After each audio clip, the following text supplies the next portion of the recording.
Hola, aquí estamos en el programa sobre libros de la Universidad de la Frontera y hoy vamos a conversar, a hablar de un escritor chileno, Roberto Bolaño, que ha alcanzado un nivel de fama, de importancia a nivel crítico, de lectores, en todo el mundo que es realmente impresionante. Bolaño nació en 1953 en Santiago de Chile y murió en Barcelona el año 2003. Solo alcanzó a vivir 50 años. Siendo muy chico, muy joven, partió con su familia a vivir a Los Ángeles, Chile, donde estuvo más o menos hasta los 13, 14 años y donde dejó algunos recuerdos que son muy interesantes. Una vez yo estando con la gente letrada, con los lectores de Los Ángeles, estábamos hablando, me preguntaron, oye, este Bolaño, ya digamos, hace 20 años que le digo también, a nosotros nos cae mal aquí en Los Ángeles porque alguna vez habló mal de Los Ángeles y uno de estos angelinos cultos y letrados dijo, el que vale la pena en esa familia es el papá, el boxeador. Era peso pesado el padre de Bolaño y una vez fue a jugar, a pelear el provincial a Concepción. Es el héroe en Los Ángeles, Chile, no es Roberto Bolaño, sino que el padre, que era el boxeador. Al revés de todo el mundo, de todo el resto del planeta, donde Bolaño es un escritor de una fama impresionante. En Estados Unidos, por ejemplo, el New York Times Books Review, que es la revista de libros de ese periódico neoyorquino, dedicó un número completo a Bolaño. Gente como Oprah Winfrey, la famosa presentadora de televisión, dice que es un gran escritor, muy traducido hasta el japonés, el suali, a diversas lenguas, no solamente el inglés, el alemán, el italiano. Es impresionante Roberto Bolaño. ¿Cómo empieza su obra?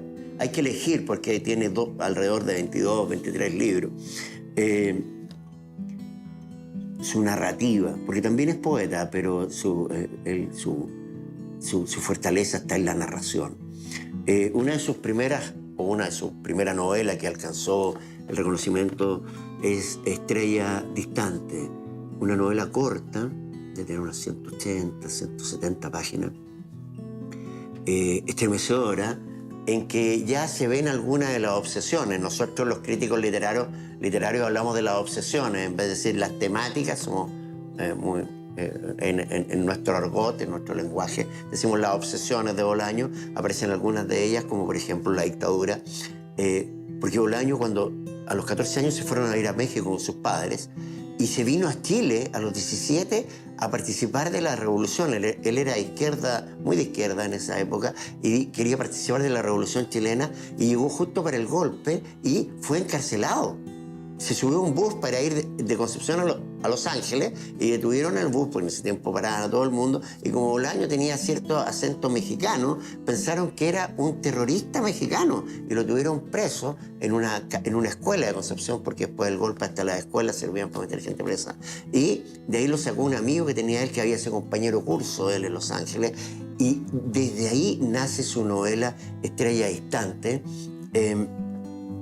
que trata sobre una novela extrañísima sobre un militar que también era poeta y que escribía poemas en el aire. Esa es, obviamente, una vindicación, una especie de ataque a Zurita, que Zurita durante la dictadura fue criticado porque escribió poemas con el chorro de un avión sobre Nueva York. Son unos poemas preciosos los de Zurita, pero a Bolaño parece que no le parecía muy bien. Entonces esta novela es la historia de ese militar que también era poeta y que también era un asesino y un torturador. Una novela realmente terrible, Estrella Distante. Después de ello vendrían otros textos interesantes, pero el realmente relevante es Los Detectives Salvajes.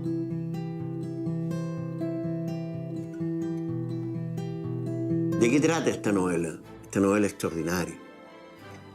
De dos poetas que viven en Ciudad de México, en el DF. Esa es la ciudad de esta novela, el DF, el Distrito Federal, Ciudad de México.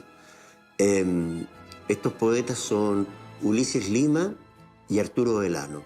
Ulises Lima es el alter ego de un gran amigo de Roberto Bolaño, que era Mario Santiago Piaz Paqueiro, que era su nombre poético, y Arturo Delano, el alter ego del mismo Bolaño. Y en el fondo narra la vida de unos jóvenes poetas, todos poetas, del DF, y su vida, sus relaciones sociales, ¿ah?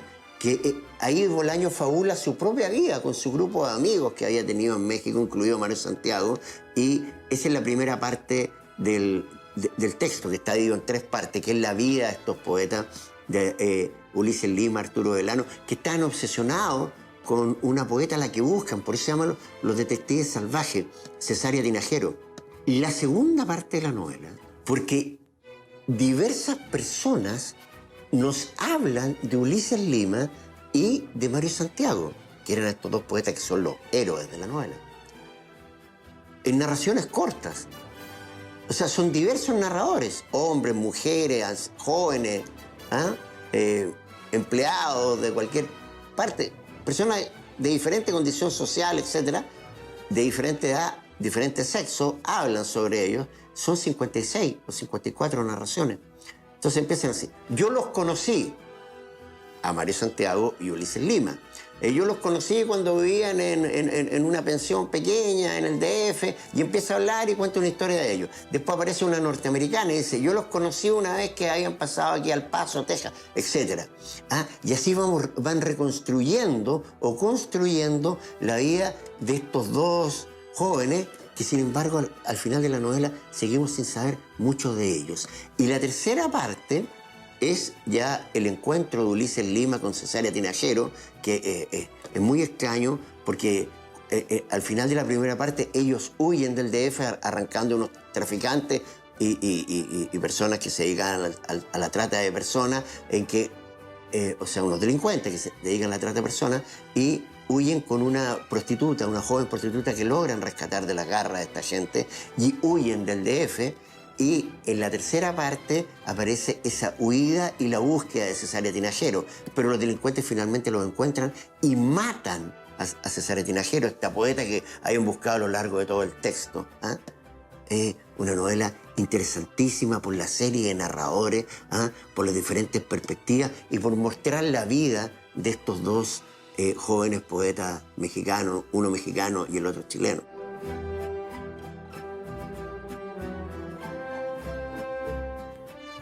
Por los detectives salvajes y por otros textos que había publicado, ya tenía fama internacional. Los mismos detectives salvajes obtuvieron un premio importantísimo, que es el Jorge Herralde de novela en España, un premio de enorme relevancia, y también obtuvo otro premio latinoamericano, el Rómulo Gallegos, que se entrega en Venezuela en homenaje al enorme creador de una de nuestras novelas fundacionales, que es Doña Bárbara.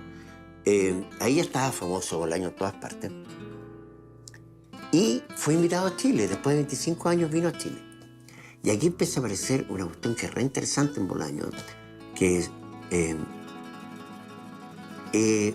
su ironía, su especie de violencia verbal. Tiene algo así como de Jorge G. González, pero en otra escala, de este rockero nacional que siempre tenía opiniones bien discutibles y siempre era bien violento verbalmente. Y entonces lo invitó la élite santiaguina, literaria, a comer. Había algunas escritoras, algunos escritores, y lo primero que hizo Bolaño fue salir pelando diciendo que no sabían cocinar. Eso le trajo la ira de mucha gente. Hay una entrevista súper interesante que le hizo Cristian Barker en su programa La Belleza de Pensar, donde también aparece este Bolaño bien ácido, ¿eh? Y bastante, a ver cómo lo diríamos, pagado de sí mismo. Él sabía quién era, sabía que era un gran escritor, entonces hablaba, bueno, mis libros son mis libros para aquí, mis libros para allá. A mí no me cae muy bien Bolaño, lo confieso. Y en esa entrevista es muy interesante porque uno conoce a este personaje que existe detrás del escritor. Para mí con los libros viene a ser casi lo mismo, es decir, la selección brasileña, las láminas de la selección brasileña, pues me faltaban 3. Y con los libros es lo mismo, es decir, si me faltan 2 Stendhal, pues voy a por ellos. Acomodé lugar. Acomodé lugar, hasta tener todo. Ahí vendrá, relacionado con Chile, una novela tremendamente interesante también, que se llama Nocturno de Chile. ¿Qué pasa en Nocturno de Chile? Un crítico literario que es tal como Mario Santiago, o sea, como Ulises Lima, el alter ego de Mario Santiago, él es una representación de una figura real. Este crítico literario que en su lecho de muerte ya recuerda su vida, es una alusión al crítico del Mercurio, José Miguel Ibáñez Langlois, cuyo seudónimo crítico es Ignacio Valente. Entonces es muy crítico de Valente, y eso es uno de los problemas, por lo menos para mí, Bolaño. Ignacio Valente, a pesar de todas estas cuestiones de haber sido el Opus Dei, que es una cuestión terrible, por lo menos para mí, y haber pertenecido y no haber dicho nada durante la dictadura de los atroces crímenes que se cometían, Ignacio Valente es un crítico extraordinario, creo que de los mejores críticos de Parra, por ejemplo. Porque hay unas críticas del hombre imaginario y de la narrativa de la poesía de Parra que son impresionantes. Pero Bolaño es muy duro con él. ¿De qué trata Nocturno de Chile? Trata, bueno, de este crítico, recuerda su vida, aparecen muchos escritores, aparece Neruda, por ejemplo. Hay una parte muy linda de la novela en que Neruda está en un campo en Chillán y está mirando la luna. Y dice eso nomás, Bolaño. Dice, ahí está Neruda mirando la luna, el mayor poeta de la lengua castellana, mirando la luna. Y trata sobre, bueno, la dictadura, y hace alusión a una cuestión muy terrible que en una época unos jóvenes escritores chilenos estaban en los círculos literarios de Santiago. Había una escritora también que era Mariana Callejas, que aparece con otro nombre en el libro, y Mariana Callejas era la mujer de Townley, uno de los asesinos de la CNI, de la DINA. Y Mariana Callejas invitaba a los escritores a su casa de Locurro, a estos jóvenes escritores que llegaban hasta la última estación de metro, y ahí lo iba a buscar Townley en un Fiat 600 y lo llevaba hasta la casa. En la casa arriba, la Mariana Callejas le ofrecía pisco sour y churrasquito, y abajo, en los subterráneos, estaban torturando. Esa es una historia terrible. Pero estos jóvenes escritores nunca supieron que ocurría eso allí. Esa es la materia sobre la que trata Nocturno de Chile, una novela muy interesante.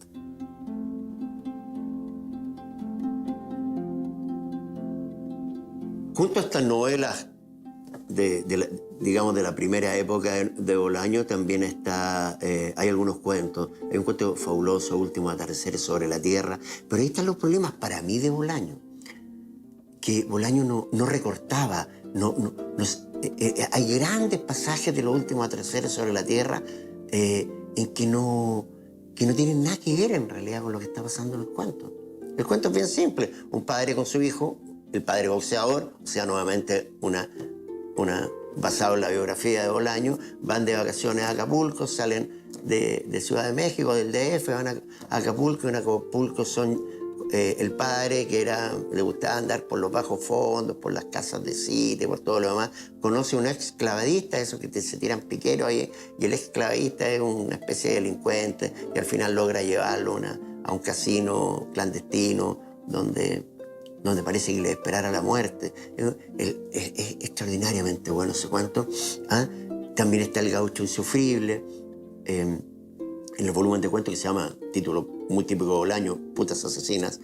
Pero El gaucho insufrible está en otro volumen de cuentos que precisamente se llama El gaucho insufrible y otros cuentos, que es una relectura de la obra de Borges. Y aquí está una cuestión esencial en este autor. ¿Cuál es? Su relación con la literatura. La relación Bolaño es un gran lector.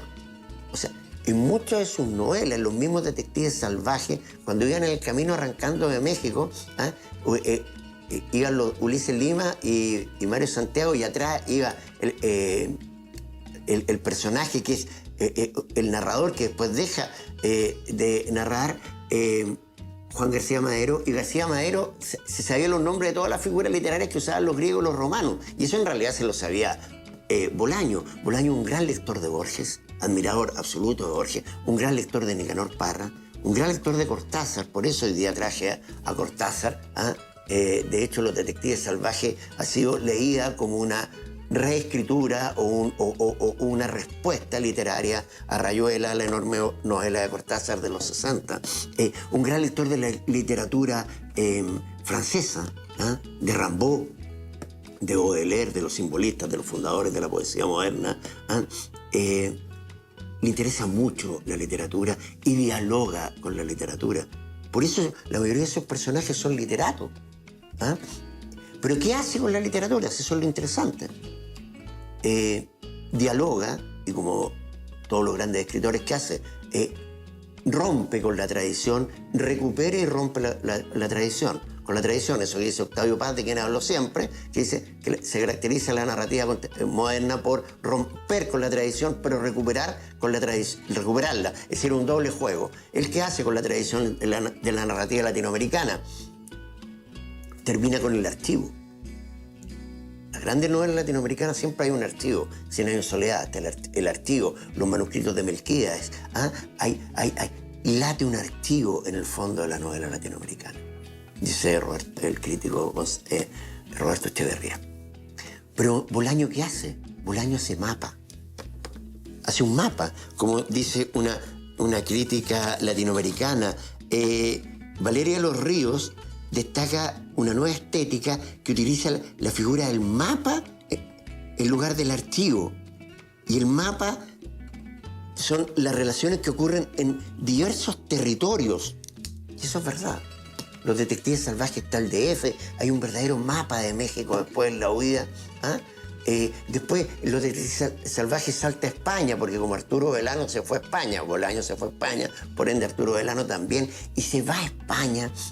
Hay un mapa de Europa, Luis en Lima se va a Alemania, hace un verdadero mapa, una especie de mapa global esta novela. Lo mismo ocurrirá con su otra gran novela, según la crítica, el público, los lectores, pero que a mí no me gusta, que se llama 1666, que es una cosa así, que tiene 1000 y tantas páginas, que está dividida en 4 partes, que es póstuma. Se piensa que Bolaño la quería publicar en partes independientes, pero después tomaron una decisión sus herederos y sus editores de hacer un solo texto en que aparece, bueno, un personaje central, Benno von Archimboldi, que es un escritor que nunca nadie lo conoce, escribía y publicaba, pero no se había visto en una foto de él, que vive primero en Alemania, pasa por la Segunda Guerra Mundial, pasa por Venecia, hace un verdadero mapa de la vida de Archimboldi, y junto a ello está la cuestión central del texto, que son los crímenes de Santa Teresa.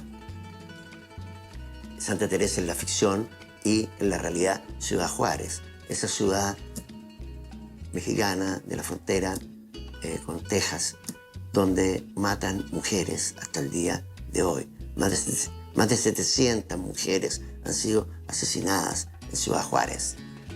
Y no hacemos nada. Bolaño, obsesionado con esa cuestión espantosa, escribe esta novela que sin lugar a dudas es grande por el tamaño. Y como dicen los lectores, que a mí no me gusta mucho porque es demasiada narración, pero sin embargo tiene ese centro sobre esa tragedia espantosa. Le interesan esas tragedias de Bolaño, porque otro de sus motivos es la dictadura chilena, como ya dijimos, y también el Tercer Reich. Tiene un texto, una novela, La literatura nace en América, en que descubre, bucea en todas las revistas nazis, porque el nazismo se propagó en Latinoamérica durante la guerra, y busca esas revistas, busca esos autores, que otra de sus obsesiones es la misma, en 1666, Benno von Archimboldi pelea en la Segunda Guerra Mundial. Así se va configurando la narrativa de este escritor que sin lugar a dudas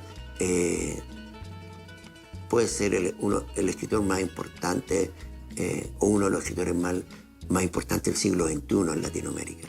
No lo digo yo, lo dice la crítica y los lectores.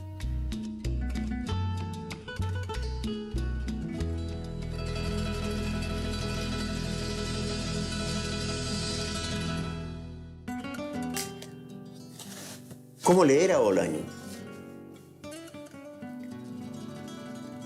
Tiene muchos libros, como les digo. Yo creo que empezar por Estrella Distante es muy interesante porque es una novela muy rápida, de una narración bastante fácil de seguir, aunque sin embargo tiene un trasfondo complejo, una novela muy interesante. Se puede seguir con algunos de sus cuentos, como El gaucho insufrible, Último atardecer sobre la tierra. Después pasar a Nocturno de Chile, Amuleto, que transcurre en México en una matanza que hubo en Tlatelolco, que hizo la policía, el gobierno, unos estudiantes, en 1968, que fue espantosa. Y desde ahí pasar a sus novelas mayores, que son Los detectives salvajes y 2666. Bueno, de eso les queríamos hablar hoy día, aquí en el programa sobre libros de la Universidad de la Frontera. Muchas gracias.